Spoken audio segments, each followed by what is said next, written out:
राजधानी दिल्ली में BJP headquarter में मेरी मौजूदगी है, जहां पर कुछ ही देर के बाद प्रधानमंत्री नरेंद्र मोदी पहुंचने वाले हैं। यहां पर कार्यकर्ताओं की भीड़ जुटना शुरू हो गई है। कुछ ही देर के बाद जब यहां पर प्रधानमंत्री पहुंचेंगे, उनका भव्य स्वागत किया जाएगा, क्योंकि G20 में जिस तरह की अपार सफलता हिंदुस्तान को मिली है प्रधानमंत्री नरेंद्र मोदी के नेतृत्व में, यही कारण है। आप देख पा रहे हैं कि किस तरह से बीजेपी के कार्यकर्ता यहां पर उत्साहित होकर यहां पर लगातार नारेबाजी कर रहे हैं। पीछे भी आपको लेकर चलेंगे, दिखाएंगे वो तस्वीर, कार्यकर्ता किस तरह से उत्साहित है, अपने सबसे बड़े नेता का इंतजार कर रहे हैं, क्योंकि वैश्विक पटल पर बड़ी मौजूदगी हिंदुस्तान की दर्ज हुई है प्रधानमंत्री नरेंद्र मोदी के नेतृत्व में। मैं आपको सबसे पहले तस्वीरें दिखाना चाहूंगी। आपको बता दें कि यहाँ पर बड़े बड़े होर्डिंग्स लगाए गए हैं। मैं चाहूंगी हमारे कैमरामैन अशोक जी आपको दिखाएं। यहाँ पर बड़ी सी तस्वीर है वैश्विक नेताओं के साथ प्रधानमंत्री नरेंद्र मोदी की, भारत मंडपम की, और उसमें लिखा हुआ है G20 के सफल एवं ऐतिहासिक आयोजन के लिए प्रधानमंत्री श्री नरेंद्र मोदी को कोटि कोटि बधाई, भारतीय जनता पार्टी। इस तरह के चारों तरफ अगर आप नजर दौड़ाएंगे तो इस तरह के बड़े बड़े होर्डिंग्स आपको यहाँ पर दिखाई दी जाएंगी। यकीनन अफ्रीकन यूनियन को जिस तरह से प्रधानमंत्री नरेंद्र मोदी ने प्रस्ताव रखकर उसको पारित करवाया, एक बड़ी सफलता मिली, जिसके जरिए विकास की दौड़ में पीछे रह गए वो 54-55 देश अब हिस्सेदार बनेंगे, वो आगे बढ़ेंगे। वैश्विक पटल पर रूस और यूक्रेन के मुद्दे को लेकर जिस तरह की तटस्थता हिंदुस्तान ने दिखाई, रूस का इस्तेमाल नहीं करते हुए यूक्रेन के संदर्भ में अपनी बात कही, वो अपने आप में अभूतपूर्व है। एक ऐसे वक्त में जब दुनिया दो ध्रुवों में बटी हुई है, एक तरफ अमेरिका है, दूसरी तरफ चाइना और रूस खड़े हुए हैं, ऐसे में बीच का रास्ता अख्तियार करके यकीनन वैश्विक पटल पर हिंदुस्तान ने अपनी बड़ी और कड़ी मौजूदगी दर्ज की है। यहां से आगे भारत अब किस तरह से बढ़ेगा, वैश्विक पटल पर ये जो बड़ा संदेश गया है, उसके जरिए हिंदुस्तान को क्या क्या हासिल होने वाला है। पक्ष विपक्ष के तमाम मेहमान जुड़ेंगे, जिनके साथ दंगल में बड़ी चर्चा हम करने वाले हैं, लेकिन उसके पहले हमारी ये रिपोर्ट देखिए।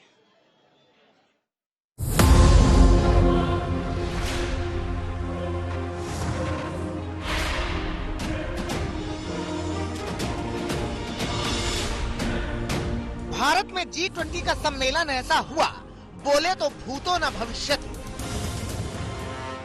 बस इतना समझ लीजिए कि भारत ने दुनिया को एक सूत्र में बांधने के लिए वसुधैव कुटुंबकम के मंत्र का थीम ही नहीं दिया, ग्लोबल साउथ से लेकर क्लाइमेट एक्शन तक और विश्व को दिशा दिखाई। कूटनीति में भारत के साथ एक तरफ अमेरिका खड़ा था, दूसरे हाथ सऊदी, और घरेलू मोर्चे पर फायदों की तो गिनती ही नहीं। यूं ही नहीं, पूरी दुनिया पीएम मोदी की फैन हो गई। अतिथियों के स्वागत का ऐसा इंतजाम था कि नेता थिरकने लगे। होटल से लेकर कार्यक्रम स्थल तक अतिथियों का स्वागत भगवान की तरह हुआ। वरना इतने बड़े वैश्विक आयोजन में मेजबान से मिलकर मेहमान इतने खुश, खिलखिलाते, थिरकते और एट होम वाली फीलिंग के साथ बेहद कम ही नजर आए हैं। वर्ल्ड लीडर्स के साथ पीएम मोदी की केमिस्ट्री देखकर पूरी दुनिया हैरत में थी कि भारत के प्रधानमंत्री के साथ दुनिया के हर नेता की मित्रता वाली कितनी मैचिंग केमिस्ट्री है। पीएम मोदी ने स्वागत सत्कार से लेकर खान पान तक और विदाई के तोहफों तक हर जगह भारत और भारतीय संस्कृति के इतने विविध रंग भरे कि पूरी दुनिया भारत और भारतीयता की तारीफ किए बिना नहीं रह सकी।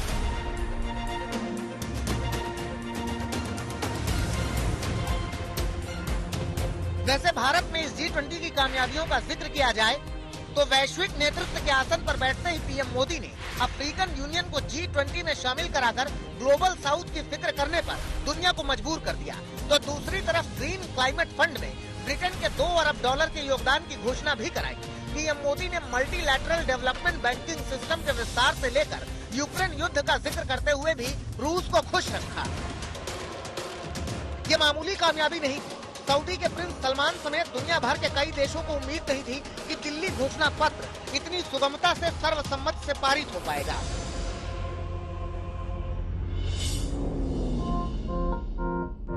The Sherpa and the Sherpa's team were talking. I was talking to my counterparts at certain points of play where required. Prime Minister himself came in. There were still issues which needed to be resolved, and in some cases I had to ask him, saying it'd be good if you could speak to your counterpart, and he did that? Yes, he did that. I think the declaration also happened because his stature had gone up.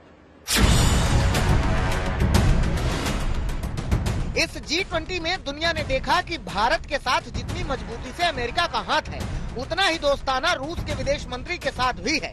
जितनी करीबी European देशों के प्रधानमंत्रियों के साथ है, उतनी ही बेतकल्लुफी और मित्रता खाड़ी के सुल्तानों और शहजादों के साथ भी है। और इसका असर ये रहा कि भारत से लेकर यूरोप तक वाया मध्य पूर्व नया कॉरिडोर बनाने के लिए भारत ने सऊदी और अमेरिका को साथ लाने में कामयाबी पाली। इतना ही नहीं, 9 देशों के साथ बनाया गया ग्लोबल बायोफ्यूल अलायंस इतना हिट रहा कि अब 19 देश और 12 इंटरनेशनल संस्थान इसमें शामिल होना चाहते हैं। कूटनीति की तारीफ ऐसी कि दिल्ली घोषणा पत्र में भारत ने क्षेत्रीय अखंडता और संप्रभुता का सम्मान करने वाली बात भी लिखी और चीन जैसे विस्तारवादी देशों को उसे मंजूर करना पड़ा।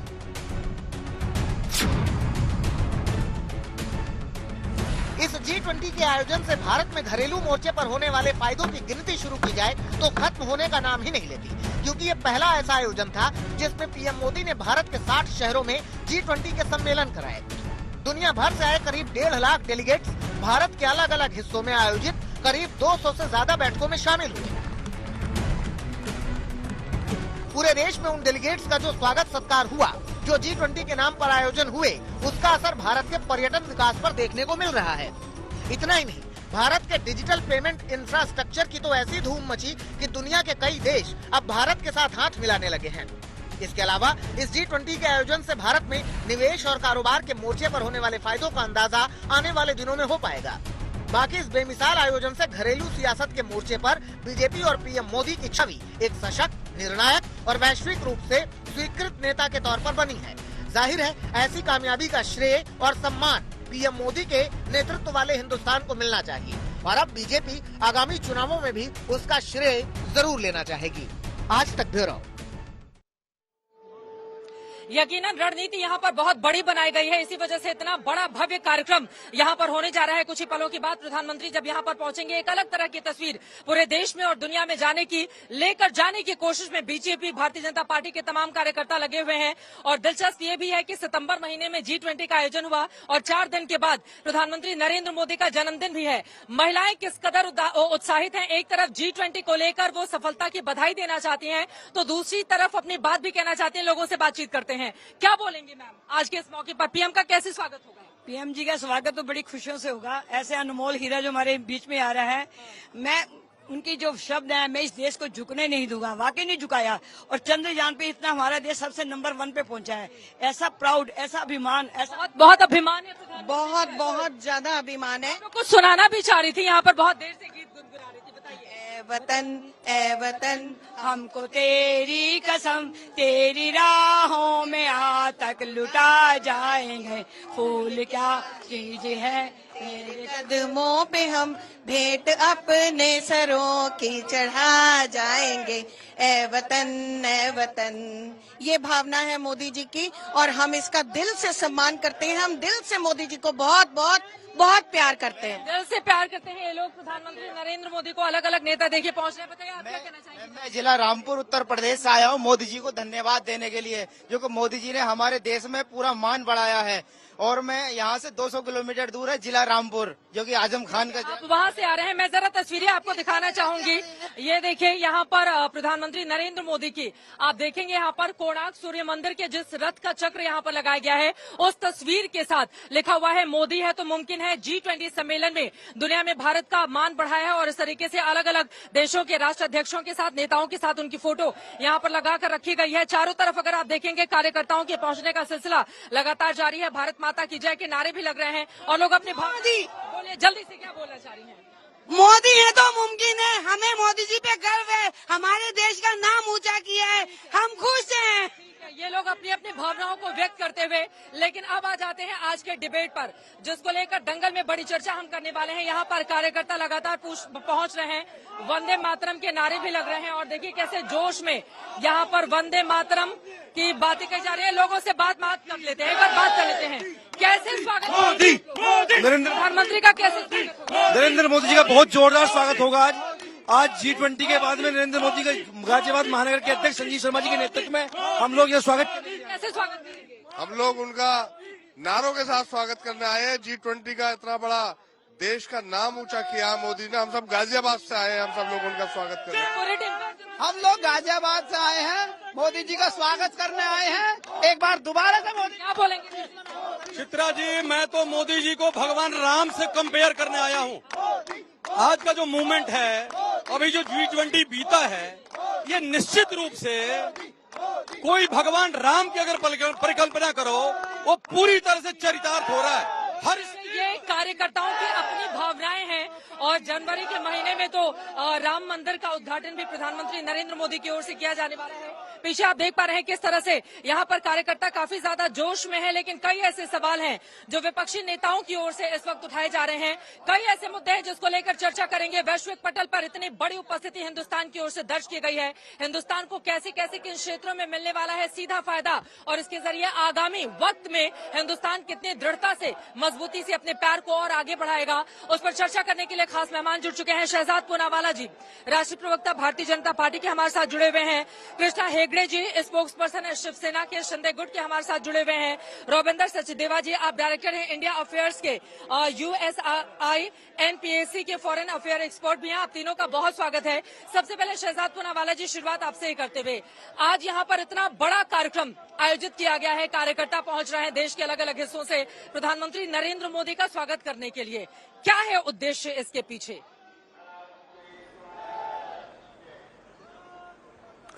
चित्रा जी, जिस प्रकार से भारत ने भव्य, प्रचंड और शानदार तरीके से G20 का आयोजन किया है, मुझे लगता है कि केवल भारतवासियों के लिए ही नहीं, केवल भारतीय जनता पार्टी के कार्यकर्ताओं के लिए ही नहीं, बल्कि पूरे दुनिया के लिए, पूरे विश्व के लिए ये बहुत ही ऐतिहासिक क्षण है और पूरी दुनिया ही इस G20 के सफल आयोजन का गर्व मना रही है। आप देखिए ना, जो बातें अभी कुछ कार्यकर्ताओं ने आपके सामने रखी, हूबहू ऐसी ही बातें अलग तरीके से, पर कहीं यूनाइटेड स्टेट्स के स्टेट डिपार्टमेंट और जो बाइडेन कह रहे हैं कि it was a great deal, तो कहीं लैवरॉफ साहब कह रहे हैं कि माइलस्टोन था, कहीं एयू के नेता कह रहे हैं, तो कहीं पर मेलोनी और मैक्रोन इसकी प्रशंसा कर रहे हैं, कहीं बांगा साहब प्रशंसा कर रहे हैं वर्ल्ड बैंक के, तो कहीं IMF की जो नेतृत्व है गीता गोपीनाथ और बाकी लोग वो इसकी प्रशंसा कर रहे हैं। क्यों? क्योंकि भारत ने केवल अपने लिए नहीं, भारत की तो छवि वैश्विक स्तर पर बढ़ी है, परंतु दुनिया के लिए जो हासिल हुआ है, अफ्रीकन यूनियन को जोड़ना, प्रखर आवाज बनना वैश्विक दक्षिण का, एक मिडिल ईस्ट, इंडिया, यूरोप का कॉरिडोर बनना, जिस प्रकार से बायोफ्यूल अलायंस का तैयार होना, और ऐसे समय में जब कोई भी एक्सपेक्ट नहीं कर रहा था, तब joint declaration, new Delhi declaration का बनना और पूरा कंसेंसस के साथ, तो यह दिखाता है कि भारत, आज देखिए भारत में कब ये G20 हुआ, G20 तब हुआ जब एक और तो भारत का विकास का जो पताका है पूरी दुनिया में लहरा रहा है, 10वें से 5वें स्थान पर हम पहुंच गए हैं, IMF भी मान रहा है सबसे तेजी से बढ़ने वाली अर्थव्यवस्था। दूसरी ओर भारत के विज्ञान का पताका चंद्रमा के दक्षिणी छोर पर आ चुका है, और आज भारत के विश्वास का पताका जिस ऊंचाई पर पहुंचा है, तो इसका अभिनंदन पूरी दुनिया कर रही है, और निश्चित रूप से भारतीय जनता पार्टी और उसके कार्यकर्ता भी करेंगे। पर आज एक और बात मैं कहना चाहूंगा, देखिए चित्रा जी, एक बड़ी बात यहां पर है, आपने इससे पहले और आपने वर्षों तक कवरेज की है पॉलिटिकल चीजों की भी और ऐसे कार्यक्रमों की भी, और आप भारत मंडपम पर भी थी। क्या कोई भी ऐसा सार्वजनिक कार्यक्रम, वैश्विक पटल का कार्यक्रम आपको याद आ रहा है जिसमें इतनी जन भागीदारी हो, इतना जनता का इन्वॉल्वमेंट हो? और जब प्रधानमंत्री कह रहे थे ना कि ये कोई डिप्लोमैट्स G20 नहीं, ये पीपल्स G20, ये ह्यूमन सेंट्रिक, ये GDP सेंट्रिक नहीं, ये मानव केंद्रित G20 है, तो आज ये चरितार्थ हो रहा है कि रामपुर से आया हुआ व्यक्ति, बताइए रामपुर से आने वाला व्यक्ति आपको उसकी उपलब्धियां जब गिना रहा है, तो किस प्रकार से लोकतांत्रिकरण अर्थात डेमोक्रेटाइजेशन ऑफ G20 जैसा समूह हुआ है, इस ग्रुपिंग का हुआ है, तो मुझे लगता है यह सबसे संतोषजनक एहसास है कि G20 की चर्चा T20 की तरह हो रही है। T20 में तो ये उत्साह दिखाई देता है, पर चित्रा जी G20 में ये उत्साह दिखाई देना ये केवल मोदी कर सकता है। मोदी जी ने G20 का इस प्रकार से लोकतांत्रिकरण किया कि क्या G20 से जुड़ पा रहे हैं, तो यकीनन एक बड़ी सफलता के तौर पर इसको देखा जा रहा है। और सिर्फ देश के भीतर ही नहीं, विदेशों में भी जितने भी अखबार हैं उनको उठाकर अगर हम देख लें तो हर जगह इसकी तारीफ की जा रही है। यकीनन अगर रशिया और अमेरिका दोनों एक साथ तारीफ करे कई मोर्चों पर हिंदुस्तान की, तो वो बड़ी कामयाबी एक देश के तौर पर हम सभी की हो जाती है। कृष्णा हेगड़े जी, अब सीधे आपके पास आते हुए, लेकिन इस तरह का माहौल बनाकर राजनीतिक फायदा भी खूब लेने की कोशिश की जा रही है आप लोगों की ओर से। देखिए, जब हम देश के बारे में बात करते, हिंदुस्तान के बारे में बात करते, भारत के बारे में बात करते, तो हमको राजनीतिक फायदा लेने की जरूरत नहीं है। अगर भारत को फायदा है तो हमको फायदा है। दूसरी बात यह है कि हम नेशन फर्स्ट फिलॉसफी में बिलीव करते हैं।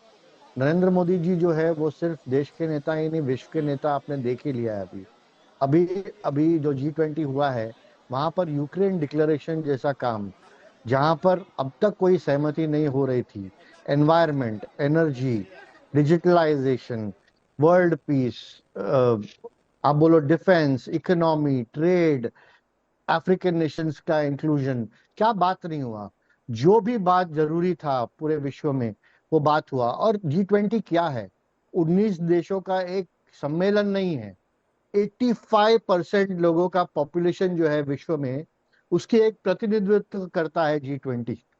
यानी आप सोच लीजिए कि G20 का इन्फ्लुएंस और मास स्केल कितना होगा। और आज सिर्फ G20 के ही नहीं, लेकिन मोदी आने भारत में क्या है? मोदी आने article 370, rights for Muslim women, Modi आने राम मंदिर, मोदी आने यूनिफॉर्म सिविल कोड, मोदी आने 160 वेलफेयर स्कीम, मोदी आने चंद्रयान, मोदी आने नया पार्लियामेंट, मोदी आने सब कुछ। आप देखेंगे अगर भारत में कुछ हो रहा है या विदेश में कुछ हो रहा है तो मोदी जी का ही डंका सब जगह पे सब लोग कह रहे हैं। और बात ये नहीं है कि कौन प्रभावी है, मेन चीज ये है कि भारत को विश्व में आज एक ऐसा जगह मिल गया है जो कभी इसके पहले 70 साल में नहीं मिला था। यकीनन, और इसी वजह से अगर दुनिया भर के अखबारों को भी हम उठाकर देखें, देखिए देश के भीतर किस तरह से परस्पर इसको लेकर हम आगे बढ़ रहे हैं, उसको लेकर एक अलग तरह का माहौल है ही, लेकिन दुनिया भर के अखबारों में अगर तारीफ की जा रही है। रोबिंदर जी, इसी से जुड़ा हुआ अगला सवाल आपसे होगा, लेकिन उसके पहले मैं जल्दी से बता देती हूँ। पहले हम सब देखते थे कि दुनिया भर के जो अखबार थे वो कैसे हिंदुस्तान को हेय दृष्टि से देखते थे, नजरअंदाज करते थे, हमारी उपलब्धियों को भी उस तरह से क्रेडिट नहीं दिया जा सकता था। लेकिन आज जब परिस्थितियां बदली हैं तो वहां पर किस तरह की बातें लिखी जा रही है G20 के बारे में, जरा मैं बता देती हूँ अपने दर्शकों को, उसके बाद आपसे मेरा सवाल होगा। अमेरिका के सबसे पुराने मीडिया संस्थानों में से एक एसोसिएटेड प्रेस है, जिसने लिखा है कि जिस समय दुनिया की बड़ी बड़ी शक्तियां विभाजित हैं, बटी हुई हैं, तब प्रधानमंत्री मोदी ने इन देशों के बीच G20 समिट में सहमति बनाकर एक बड़ी कूटनीतिक उपलब्धि हासिल की है, जीत हासिल की है। आगे एसोसिएटेड प्रेस लिखता है, अमेरिका का वही मीडिया संस्थान है, आपको बताते चले अपने दर्शकों को, जिसने कोविड के समय कहा था कि भारत शायद इतनी बड़ी महामारी का सामना नहीं कर पाएगा। ब्लूमबर्ग लिखता है कि इस साल G20 समिट का असली विजेता भारत है, भारत के प्रधानमंत्री नरेंद्र मोदी हैं। ब्रिटेन के फाइनेंशियल टाइम्स अखबार की ओर से लिखा गया है कि G20 के समिट में भारत को चमकते हुए सबने देखा और ये सब कुछ हुआ प्रधानमंत्री नरेंद्र मोदी की वजह से। अलग अलग देशों की और भी मीडिया के आर्टिकल्स मेरे पास रखे हैं जिसका जिक्र मैं आगे करूंगी, लेकिन रोबिंदर जी आपके पास आते हुए, G20 का इतना बड़ा आयोजन हिंदुस्तान ने कर लिया, अब इस ताकत के जरिए आगे हम कैसे बढ़ेंगे? आगे आने वाले वक्त में किन किन चीजों में हमारी संभावनाएं खुल सकती हैं? यूएनएससी को लेकर क्या भारत का पक्ष और ज्यादा मजबूत हुआ है? क्योंकि प्रधानमंत्री ने कहा कि जब से यूएनएससी का गठन हुआ है तब उसके बाद से इसके सदस्य देशों का विस्तार नहीं किया गया। बदलती दुनिया के साथ अब उसके विस्तार की जरूरत है। क्या इन बातों का इम्पैक्ट आगे आने वाले वक्त में हम देख सकते हैं? वो बिल्कुल देख सकते हैं, but with a pinch of salt also UNSC का। बट उससे पहले अभी पता है क्या होगा? अभी G20 खत्म हुई है, मात्र हफ्ते बाद 10 दिन बाद यूनाइटेड नेशंस की एनुअल मीटिंग्स होनी है। तो भारत क्या करेगा? G20 की जो आउटकम्स आई हैं, आवाजें आई हैं, कंसर्न्स आई हैं, भारत इनको ले जाके यूएन जनरल असेंबली में भी रखेगा। हमने ग्लोबल साउथ को G20 से जोड़ रहे हैं और G20 और ग्लोबल साउथ की सारा मंथन लेके अब हम यूनाइटेड नेशंस में भी रखेंगे। अगले हफ्ते आप देखिएगा, आप कवर करेंगे, राइट? That's one. तो हमारी आवाज डेफिनेटली बहुत ज्यादा वजन आ गया है। एक नेचुरल, एक तो हमारा इकोनॉमिक मोमेंटम, पॉपुलेशन, दुनिया की सबसे बड़ी पॉपुलेशन, नंबर 1, सबसे बड़ी डेमोक्रेसी है हम दुनिया की, राइट?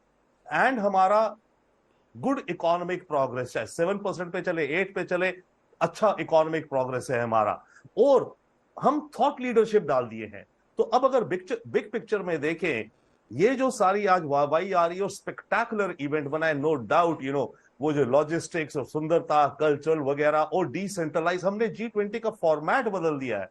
अभी से पहले G20 केवल देश के कैपिटल या 2 या 3 शहरों में, चाइना में शायद 8 शहरों में हुआ था जब चाइना ने करा था, बट हमने 60 शहरों, टाउन्स में इसको डिसेंट्रलाइज करके देश के भीतर ले गए हैं, ताकि हमारे हमारे देश के सिटीजन्स, फेलो सिटीजन्स भी दुनिया की कॉम्प्लेक्सिटीज से अवगत और हो जाएं।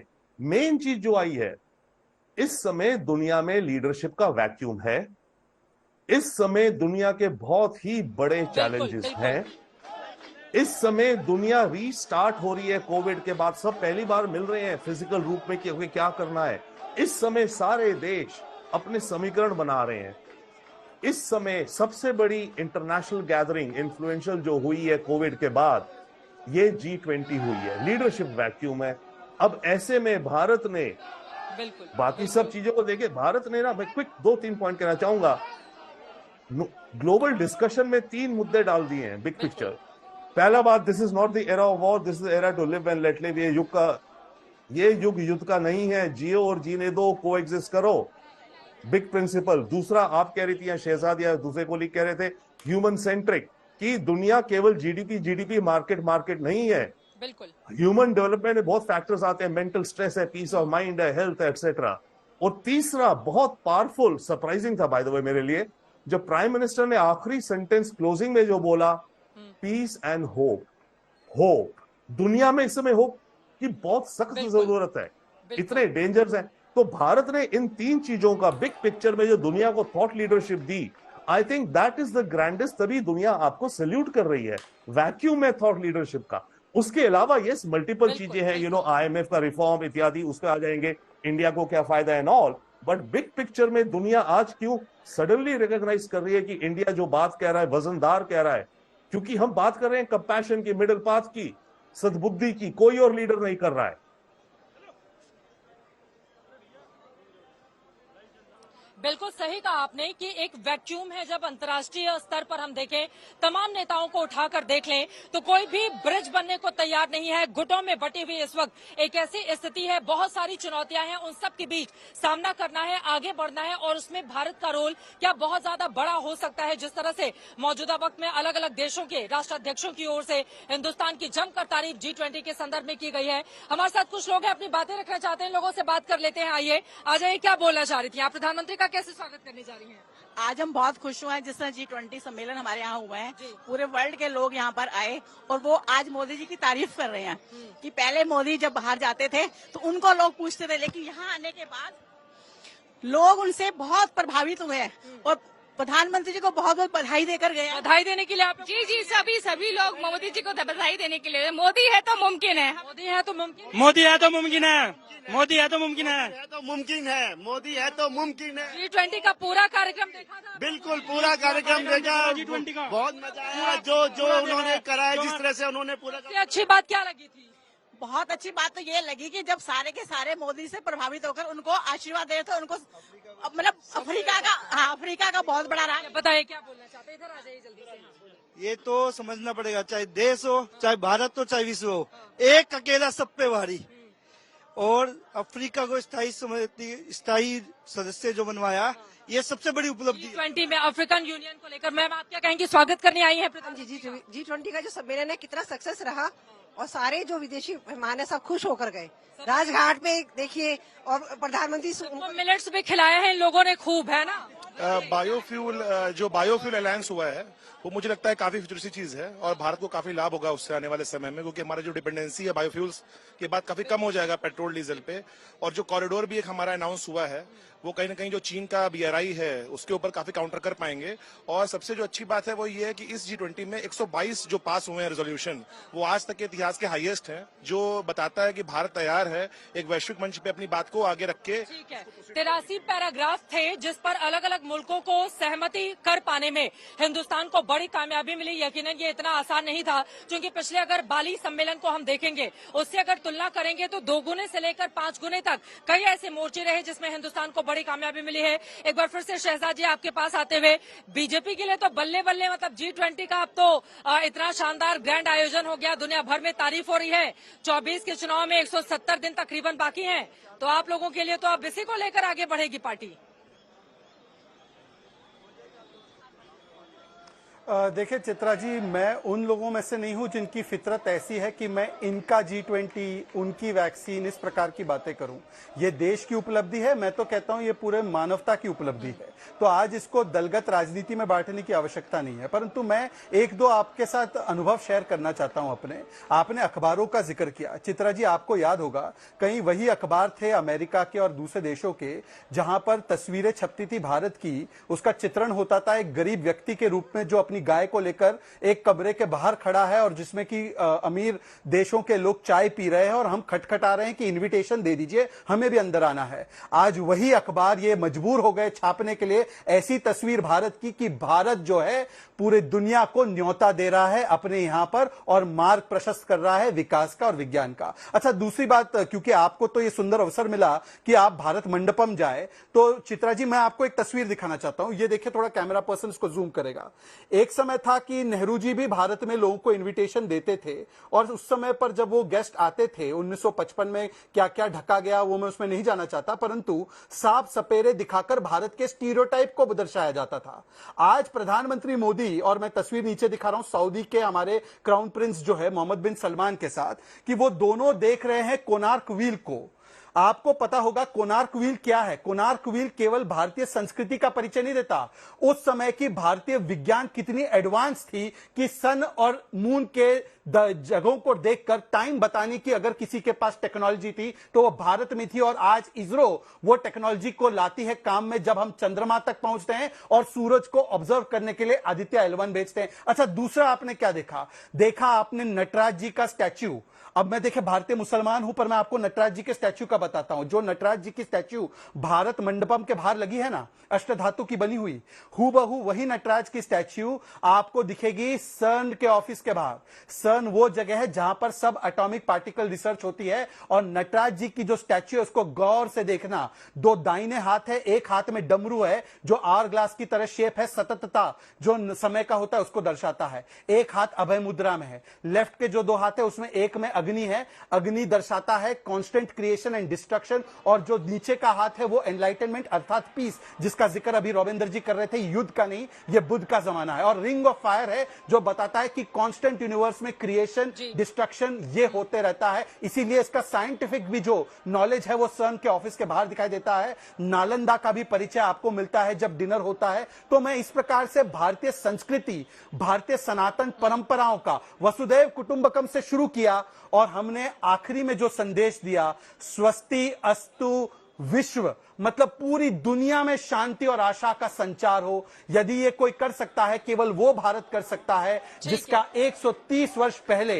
एक सनातन चोला पहनकर स्वामी विवेकानंद निकला था और विश्व को उसने 9/11 को यही शांति का संदेश दिया था। और एक दूसरा 9/11 जो 2001 में हुआ, जिसकी बरसी हमने मनाई, जिसमें कि केवल विनाश की एक संदेश मिला, विनाश का। तो ये दोनों के बीच में रोल मॉडल भारत कौन सा प्रस्तुत कर रहा है और कौन सा रोल मॉडल दुनिया ने गलती से अपनाया था बीच में, इन दोनों का भी कॉन्ट्रास्ट आपको दिखाई देता है। तो इसीलिए मैं इसको दलगत नहीं, मैं इसको पूरे मानव के लिए, मानवता के लिए और मानव कल्याण के लिए बड़ा क्षण मानता हूं। जिस 83 पैराग्राफ की मैं बात कर रही हूं G20 के जरिए, और यकीनन कई ऐसे मुद्दे हैं, चाहे वो जलवायु परिवर्तन के हों, आतंकवाद के हों, आर्थिक मोर्चे हों, पिछड़े हुए देश हों, अफ्रीकन यूनियन की बात हो, कई ऐसे मुद्दे हैं जिसको लेकर आगे बढ़ पाने में हिंदुस्तान ने कामयाबी हासिल की। उन तमाम मुल्कों को साध कर जो कई ऐसे टॉपिक पर अलग अलग राय रखते थे और एक दूसरे को काटने की हमेशा जुगत में लगे रहते थे, उनको मना पाना, एक जगह लेकर आ पाना, कई मुद्दों पर सहमत कर पाना, ये अपने आप में एक बड़ी कामयाबी के तौर पर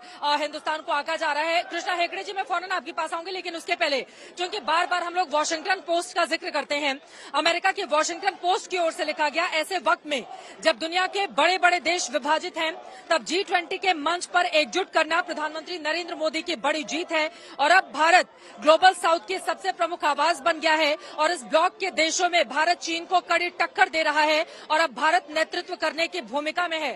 तो क्या ये माना जा सकता है कि आगामी वक्त में, हालांकि हमने चीन को टक्कर देते हुए देखा है, लेकिन चूंकि विपक्षी ओर से बार बार आप लोगों को चीन के मुद्दे पर घेरा जाता है, क्या आप लोगों को लग रहा है कि अब मजबूत तरीके से और दमदार तरीके से हम हर एक विरोधी का प्रतिकार कर पाएंगे, उसको जवाब दे पाएंगे? कृष्णा हेगड़े जी।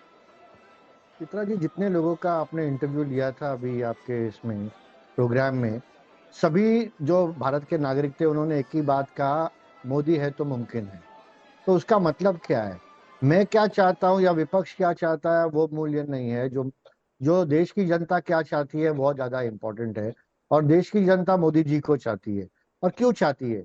क्योंकि मोदी जी ने परफॉर्म किया, उन्होंने रिजल्ट्स दिया, उन्होंने लोगों के हित में काम की, जनहित के में काम की और देश हित में काम की। और चीन के मामले में मैं ये कह सकता हूं, आज भारत इतना ही नजदीक है यूएस से जितना वो रूस से है।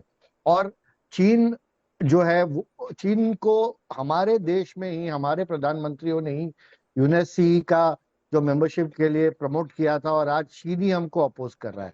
लेकिन बात यह है कि आज चीन के जो प्राइम मिनिस्टर आए थे या फॉरेन मिनिस्टर आए थे, वो भी समझ गए हैं कि भारत देश में भारत कितना शक्तिशाली है विश्व में, और भारत का क्या प्रभाव है और पूरे दुनिया में क्या प्रभाव है। आज अगर भारत को, जैसे विपक्ष कहते थे कोई लाल आंख उठाकर देखे, अरे बाबा आपने तो दिया है हजारों किलोमीटर चीन को, और आज आप हमको ही सिखा रहे। और जो भी चीन के साथ आज ग्लोबल इंडस्ट्री में हो, ट्रेड में हो, इकोनॉमी में हो, या मार्केट में हो, या प्रोडक्शन में हो, आज आईफोन हो या दूसरा जितना भी बड़ा ब्रांड्स है विश्व के, वो इंडिया में आके प्रोडक्शन करना चाहते हैं और चीन से हटना चाहता है। तो इसी बात दर्शाता है कि मोदी जी के नेतृत्व में और देश के स्टेबिलिटी में कितने जो ये फॉरेन कंपनीज है और फॉरेन नेशंस है, उनको वो कितने इम्प्रेस्ड है मोदी जी के नेतृत्व से। तो मुझे लगता है कि भारत का जो मोदी जी कह रहे हैं अमृत काल है, एक सुनहरा काल है, एक अमृत पर्व है, वो आने ही वाला है। और मुझे लगता है कि India is heading to be a global super power, और मुझे नहीं लगता इसके बाद इंडिया को कोई भी इशू में, या ट्रेड, इकोनॉमी, फाइनेंस, इसमें इंडिया को कोई रोक सकता है। यकीनन जिस मजबूत देश का हर एक हिंदुस्तानी यहाँ पर इंतजार कर रहा था कि मजबूती से हिंदुस्तान आगे बढ़े, 5वीं बड़ी अर्थव्यवस्था हम बन चुके हैं, 3री में प्रवेश करेंगे, और उसके बाद 2047 तक जब हिंदुस्तान आजादी के 100 वर्ष पूरे कर रहा होगा, विकसित देशों की कतार में हम खड़े होंगे। उसी का इंतजार 140 करोड़ का ये हिंदुस्तान कर रहा है। दुनिया की सबसे बड़ी आबादी, मदर ऑफ डेमोक्रेसी जिसको कहा जाता है, वो कितनी मजबूती से आगे बढ़ा है, उसी का जिक्र हो रहा है। चूंकि G20 अभी गुजरा ही है और उसका सेलिब्रेशन देश के अलग अलग हिस्सों में हो रहा है, वही तैयारियां इस वक्त देखने को मिल रही हैं। बीजेपी के दफ्तर में भी बहुत सारे लोग हैं, अपनी बात कहना चाहते हैं। जल्दी जल्दी एक एक टिप्पणी ले लेती हूँ, उसके बाद रविंदर जी मैं फौरन आपके पास आऊंगी। बताइए कैसे वेलकम करेंगे पीएम का? मैं सबसे पहले देश के प्रधानमंत्री का स्वागत करना चाहता हूं, जिस प्रकार से उन्होंने विश्व पटल पे देश के मान सम्मान को बढ़ाया और भारतीय सभ्यता और संस्कृति को आज देश के कोने कोने पहुंचाया है। आज भारतीय जनता पार्टी का एक एक कार्यकर्ता खड़ा होकर उनका स्वागत करता है, और ये दर्शाता है कि जिस प्रकार से पूरे सर्व समिति से यहाँ पर दिल्ली डायलॉग लागू हुआ है, ये दर्शाता है कि देश का नेतृत्व एक सक्षम हाथों में देश का नेतृत्व कैसे वेलकम होगा? आज सभी भारतीय, करोड़ों भारतीय, अरबों भारतीय को मोदी जी पे नाज है। उन्होंने विश्व में भारत का मान अभिमान बढ़ाया है, और हम उनका सब भव्य स्वागत करेंगे और भव्य स्वागत करेंगे। क्या बोलना चाहते हैं? मैं तो बोल रहा हूँ, मोदी जी ने विश्व पटल पर भारत की जो मान और सम्मान बढ़ाया है, उसके लिए उनको धन्यवाद।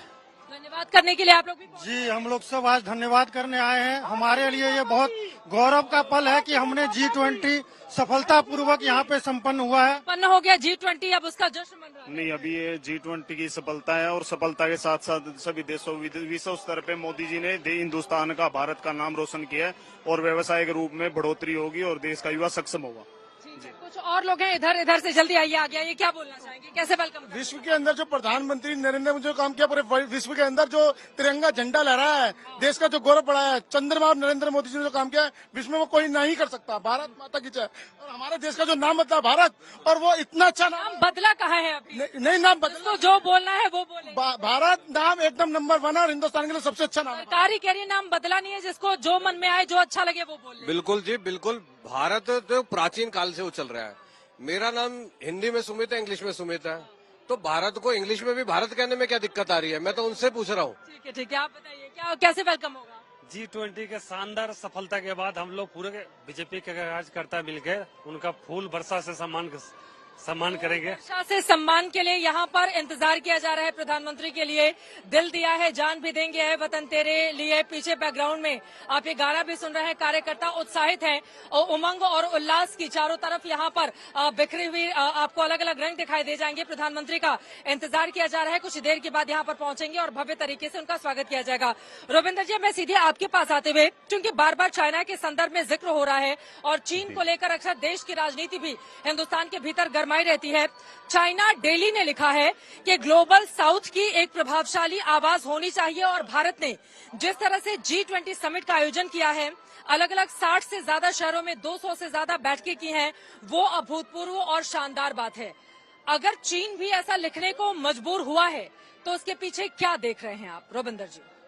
Thank you. उसके पीछे हम असलियत देख रहे हैं, रियलिटी देख रहे हैं, भारत की उभरती भी हमारी अर्थव्यवस्था, हमारी सोच, हमारे विचार, और जिस कॉन्फिडेंस और जिस क्रिएटिविटी से हम अपने सोच और विचार दुनिया में रख रहे हैं, हम जो इनोवेशंस कर रहे हैं, ये G20 का, या चाइना जो कह रहा है सही बात है, हमने G20 का फॉर्मेट पूरे का इनोवेशन कर दिया, डिसेंट्रलाइज कर दिया, राइट। और एंड जो आउटकम डॉक्यूमेंट्स भी, जो मुद्दे ऐड करे गए, आर्टिफिशियल इंटेलिजेंस जो कि फ्यूचर की जॉब्स भी हैं, फ्यूचर के चैलेंजेस भी हैं, startups, think tank 20, youth 20, civil 20, इस तरह के हमने जितने कुछ वर्किंग ग्रुप पहले थे, पर हमने ज्यादा बढ़ाए आउटकम्स। आई थिंक 73 या 112 अलग अलग कैटेगरी के हमने बढ़ा दिए। तो जिस तरह से हम कंटेंट में लीडरशिप ला रहे हैं, आई थिंक उसको दुनिया एहसास कर रही है, और फिर उसको मजबूर हो, कंपेल होना पड़ रहा है इस बात को एक्नॉलेज करने के लिए। मैं 2-3 पॉइंट क्विक और कहता हूं। भारत को फायदे की बात होती है, और आपके साथ जो कुछ लोग बीजेपी के वहां थे, उन्होंने बात करी ग्लोबल बायो अलायंस की, अच्छी बात है। पता है इसका मेन फायदा क्या है? ये श्योर बायोफील्ड्स में हमारी पार्टिसिपेशन बढ़ेगी, इत्यादि इत्यादि। बट ये जो ग्लोबल अलायंस है, इसका सेक्रेटेरिएट जो बनेगा, मोस्ट प्रोबेबली फिर भारत में बनेगा। दुनिया में जो वर्ल्ड ऑर्गेनाइजेशंस हैं, like world health organisation, ILO, food agriculture organisation इत्यादि, इन सब के हेडक्वार्टर्स केवल या तो न्यूयॉर्क में, या जिनीवा, या रोम, या पेरिस में है। भारत में अभी तक केवल एक इंटरनेशनल ऑर्गेनाइजेशन का हेडक्वार्टर बना है, वो है इंटरनेशनल सोलर अलायंस, जो कि again of course Modi ji ने 5 वर्ष पहले हमने इंडिया ने शुरू किया था। इसके द्वारा अब हमारा इंडिया में एक और इंटरनेशनल ऑर्गेनाइजेशन का हेडक्वार्टर बनेगा। तो अब हम जब बढ़ रहे हैं देश, हम जब पार्टिसिपेट कर रहे हैं दुनिया में इक्वली, तो ऑब्वियसली इंटरनेशनल संस्थाओं का यहाँ सेटअप होना चाहिए। फ्यूचर की जो बात चल रही है, चाइना जो एक्नॉलेज ऑल्सो कर रहा है, देखिए आने वाली जो वॉर है, वॉर तो इस समय फिजिकल भी चल रही है, मल्टीपल चल रही है, ट्रेड भी चल रही है, दुनिया इस समय जंग में है। बट आने वाले वक्त में और ज्यादा होने वाली है टेक्नोलॉजी, आर्टिफिशियल इंटेलिजेंस, रोबोटिक्स। अब प्रश्न ये है कि ये जो आने वाली टेक्नोलॉजीज हैं फ्यूचर की, ये किन स्टैंडर्ड्स पर चलेंगी? तो इन स्टैंडर्ड्स की चर्चा भी इस G20 में हुई है, और सबको ध्यान है कि ऐसे स्टैंडर्ड्स बनाए जाएं जो कि चाइना ना डोमिनेट कर जाए। तो आने वाले 10 से 15 से 20 वर्ष में भारत को, हमें अपनी नेशनल सिक्योरिटी और टेक्नोलॉजी एडवांसमेंट, केवल हमें नहीं दुनिया भर को, यह भी होगा कि चाइना की जो ग्लोबल डोमिनेंस है न्यू एज टेक्नोलॉजीज में, जिसमें चाइना रेस कर रहा है, सच्चाई ये भी है चाइना तेजी से आगे जा रहा है, बट उसको एक्नॉलेज करते हुए, समझते हुए भारत और अमेरिका मिलके एक्चुअली, एंड कुछ और देश अब ये देख रहे हैं कि अगले 10 से 15 वर्षों में ऑल्टरनेटिव हम अपनी R&Ds करें। चाइना पे जैसे हुआवी का हुआ, 5G का, सडनली पूरी दुनिया में हुआवी के पास ये टेक्नोलॉजी थी, नेटवर्क था।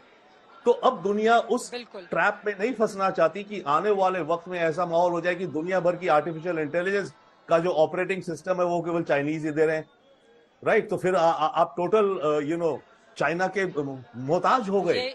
तो इस तरह से हम अपनी नेशनल सिक्योरिटी और ग्लोबल सिक्योरिटी ऑल्सो, ये जो ग्लोबल मैट्रिक्स बन रहा है जिसमें सब इंटरकनेक्टेड हो, ये ना हो कि लॉपसाइडेड हो जाए कि एक तरफ ही सारा का सारा डोमिनेट किया जा रहा है दुनिया को। तो भारत उस वर्ल्ड ऑर्डर को बनाने की चेष्टा कर रहा है, जिसमें हमें अपनी फायदा भी है, दुनिया का भी है, हमारा अपना भी है। एक्सपर्ट की ओर से जब इस तरह की बातें कही जाती हैं तो वो काफी ज्यादा महत्वपूर्ण हो जाता है। बिल्कुल नया वर्ल्ड ऑर्डर क्या आगामी वर्षों में हम देख सकते हैं, इस पर मैं बात को आगे बढ़ाऊंगी। उसके पहले जरा बीजेपी दफ्तर की तस्वीरें दिखा देते हैं। यहाँ पर भव्य आयोजन चल रहा है, कार्यकर्ता जोश से इस वक्त लबरेज हैं और यहाँ पर इंतजार किया जा रहा है प्रधानमंत्री नरेंद्र मोदी का भारत माता की जय और वंदे मातरम के नारे लगते हुए भी आपको दिखाई दे रहे हैं। यही वो जगह है, इधर आ जाइए अशोक जी। इस रास्ते से गुजरते हुए देखिए यहाँ पर कतारबद्ध होकर जो कार्यकर्ता है वो इंतजार करेंगे प्रधानमंत्री नरेंद्र मोदी के, और यहाँ पर पूरे के पूरे हिस्से को बेहद खूबसूरती से सजाया गया है। यहाँ पर कार्यकर्ता आप देख पा रहे हैं इंतजार में है। प्रधानमंत्री का वेलकम किस अंदाज में होगा? जोर शोर से और अपने पूरे सनातनी धर्म में होगा। जय श्री राम। अच्छा रहा, बहुत अच्छा रहा। इतने देशों के हमारे प्रतिनिधि आए और हमारे देश को मिली है सबसे बड़ी बात, और उसकी अध्यक्षता भी हमारे आदरणीय मोदी जी ने की है। अब जो वो दिन दूर नहीं जब हमारा देश दोबारा सोने की चिड़िया कहलाएगा। सोने की चिड़िया बनने की ओर अग्रसर है भारत। बिल्कुल बिल्कुल, सोने की चिड़िया था, है और रहेगा। कैसे वेलकम होगा पीएम का? जय बहुत वेलकम, बहुत होना चाहिए। और दुनिया तो थैंक्स कर ही रही है मोदी जी का, लेकिन आज हम कार्यकर्ता, उनका परिवार के लोग। ये दिलचस्प है, देखिए जब भी कोई बड़ी कामयाबी हासिल होती है तो बीजेपी के कार्यकर्ता हैं वो जो थैंक यू मोदी जी ऐसे करते हुए बड़े बड़े होर्डिंग्स भी लग जाते हैं, यहाँ पर भी पूरे इंतजाम हो जाते हैं। लेकिन आज ये कार्यकर्ता अलग अंदाज में स्वागत करने के लिए आए हैं। एक बार मैं चाहूंगी चारों तरफ की आप तस्वीरें दिखा दीजिए अशोक जी। आप देखिए किस तरह से कार्यकर्ताओं के पहुंचने का सिलसिला लगातार जारी है। कुछ ही पलों के बाद यहाँ पर प्रधानमंत्री नरेंद्र मोदी आएंगे, तैयारियां हो चुकी हैं, बड़े बड़े होर्डिंग्स कटआउट यहाँ पर लग चुके हैं, लिखा गया है मोदी है तो मुमकिन है। G20 सम्मेलन में दुनिया में भारत का मान बढ़ाया है और यहाँ पर देशभक्ति गाने भी लगातार बजते हुए आपको ये देश है वीर जवानों का, अलबेलों का, मस्तानों का, जैसे आप सुन पा रहे हैं। कुल मिलाकर जोश आइए, जल्दी जल्दी एक एक प्रतिक्रिया ले लेते हैं। क्या कहेंगे, कैसे वेलकम होगा प्रधानमंत्री का? हम सब पूरे जोश से, उत्साह से मोदी जी का वेलकम। जरा मैं चाहूंगी उधर की तस्वीरें दिखा दीजिए, कुछ लोग थिरकते हुए आपको दिखाई दे रहे हैं। वहाँ देखिए ये देश है वीर जवानों का गाना बज रहा है और वहाँ पे महिला पुरुष सभी थिरकते हुए आपको टीवी स्क्रीन पर दिखाई दे रहे हैं। एक अलग ही उमंग है, यकीनन इन्हें मौका नहीं मिला था। G20 में बहुत कम ऐसे लोग थे जिनके पास था वहां तक जाने का मौका मिला था। इनको आज यहाँ पर बीजेपी दफ्तर में सेलिब्रेशन का मौका मिला है और आप देखिए किस तरह से देशभक्ति गाने पर गाते हुए, थिरकते हुए ये लोग दिखाई दे रहे हैं। जोश इन सभी का हाई है। इंतजार किया जा रहा है प्रधानमंत्री नरेंद्र मोदी का, कुछ देर में यहाँ पर वो पहुंचने वाले हैं। हर एक तस्वीर आज तक लगातार आप तक पहुंचाता रहेगा बीजेपी दफ्तर से दंगल में। अभी के लिए बस इतना ही। देश और दुनिया की तमाम खबरों के लिए आप देखते रहिए आज तक।